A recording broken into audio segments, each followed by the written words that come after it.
Монгол Улсын ерөнхийлөгч Хунагийн хөрөлцгүүд холбооны бүгд найрамд Герман улсаас Монгол Улс 100 онц бөгөөд бүр ирэхэд элчин сайд Томас Краб итгэмжлэх жогч өргөн барьлаа. Ерөнхийлөгч хөрөлцөх өөрөгтэй ажилдаа орж элчин сайдад баяр хүргэж амжилт хүслээ. Тэрбээр хоёр улсын харилцаа стратегийн түншлэлийн хүрээнд өргөжин хөгжиж байгаа сэтгэл хангалуун байгаагаа илэрхийлж цаашид худалдаа эдийн засгийн хамтын ажиллагааг бодит агуулгаар баяжуулахын чухлыг тэмдэглэлээ.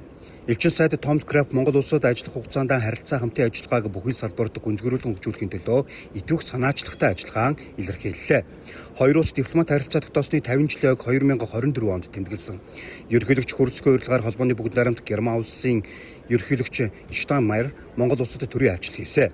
Хоёр улсын ерөнхийлөгч нийтлэг үнд зүйлд суурилсан харилцааг шат ахиулан стратегийн түншлийн түвшинд хүргэж хамтарсан тунхаглал гаргасан.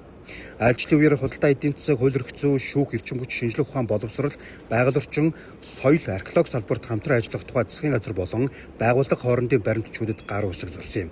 Монгол улс холбооны бүгд найрамд Герман улс 1971 оны 1-р сарын 31-ний өдөр дипломат харилцаа тогтоосон юм а.